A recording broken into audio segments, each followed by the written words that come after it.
चेतन शास्त्री का नमस्कार दोस्तों। आज का सवाल, क्या नरेंद्र मोदी तीसरी अवधि के लिए मई 2024 के इलेक्शन में फिर से प्रधानमंत्री बनेंगे? दोस्तों, इसका जवाब जानने और समझने के लिए आइए मैं आप सबको उनकी जन्म कुंडली के बारे में सबसे पहले बताता हूं।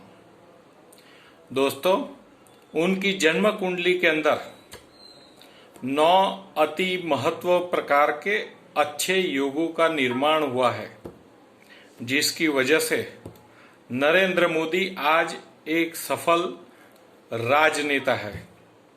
पहले चीफ मिनिस्टर और अब प्रधानमंत्री है। दोस्तों, नरेंद्र मोदी की जन्म कुंडली में वृश्चिक लग्न है।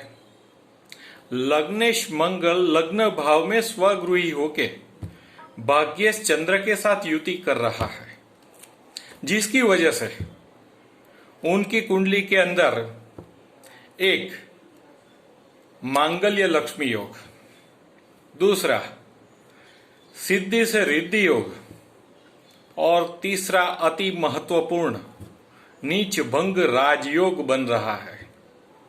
फिर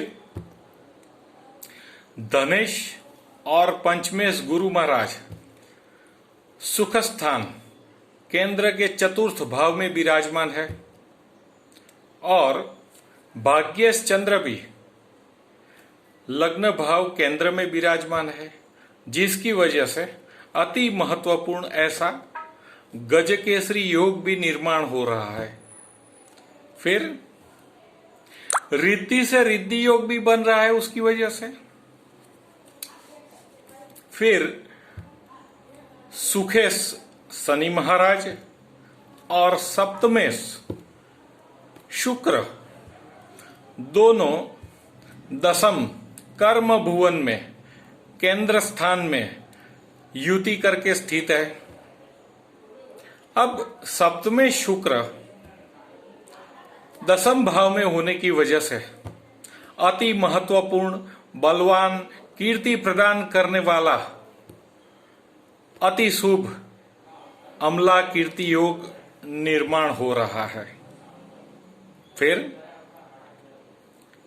शनि महाराज और शुक्र दोनों की गुरु के साथ प्रतियुति होने की वजह से अति शुभ सिद्धि से सिद्धि और सिद्धि से रिद्धि योग की रचना हो रही है उनकी जन्म कुंडली के अंदर। फिर सत्ता का कारक सूर्य, जो दशम भाव का मालिक बनके लाभ स्थान में लाभेश बुध के साथ युति करके अति महत्वपूर्ण बुधातीय योग की रचना कर रहा है, जिसकी वजह से नरेंद्र मोदी अति बुद्धिशाली व्यक्ति है। दोस्तों, आइए अब समझते हैं मई 2024 में गोचर ग्रहों की स्थिति क्या है। दोस्तों, हम मेजर ग्रहों को ही देखते हैं खाली, नहीं तो बहुत लंबा हो जाएगा वीडियो। मई 2024 में गुरु महाराज उनकी कुंडली में सप्तम भाव में वृषभ राशि में स्वगृही गोचर के शुक्र के साथ युति कर रहे हैं। वहां से उनकी पंचम पूर्ण दृष्टि जन्म कुंडली के लाभ स्थान के अंदर रहे सत्ता के कारक सूर्य और बुध के ऊपर है, जिसकी वजह से सूर्य और बुध अति बलशाली बन जाते हैं। फिर गुरु महाराज और शुक्र की सप्तम पूर्ण दृष्टि लग्नेश मंगल और भाग्येश चंद्र, जो उनकी जन्म कुंडली के अंदर लग्न भाव में विराजमान है, उनके ऊपर है। मतलब यहां पर जन्म कुंडली के अंदर रहे लग्नेश मंगल और भाग्येश चंद्र के साथ गोचर के गुरु और शुक्र की प्रतियुति हो रही है, जिसकी वजह से अति महत्वपूर्ण गोचर का गजकेसरी योग भी निर्माण हो रहा है। और उनकी जन्म कुंडली में ऑलरेडी गजकेसरी योग है। फिर अति महत्वपूर्ण प्रजा के अंदर प्रसिद्धि के कारक शनि महाराज, जो उस वक्त उनकी अपनी कुंभ राशि के अंदर स्थित है, जो नरेंद्र मोदी की जन्म कुंडली में चतुर्थ भाव में है।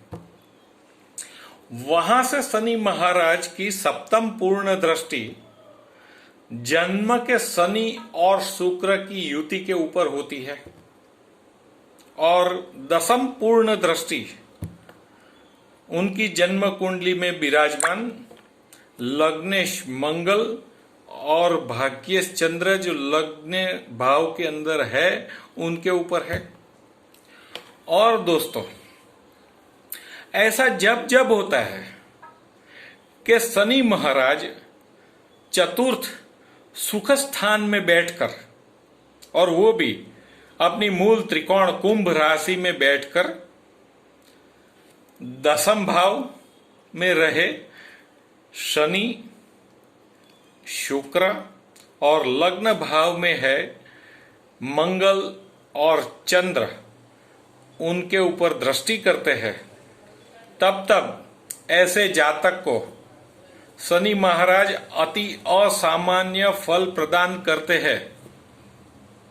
और इसी की वजह से मुझे ऐसा लगता है कि मई 2024 के पार्लियामेंट इलेक्शन में नरेंद्र मोदी 2/3 बहुमत प्राप्त करके तीसरी अवधि के लिए प्रधानमंत्री बनेंगे। दोस्तों, अगर आप भी जानना चाहते हैं कि आपकी कुंडली कैसी है और आपकी कुंडली में कैसे योग है, आपको क्या करना चाहिए,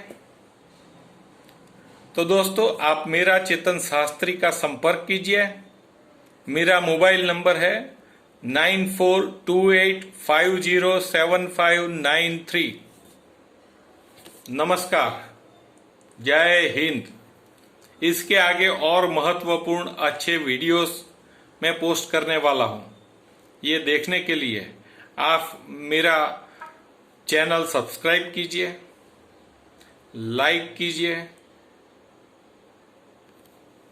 नमस्कार।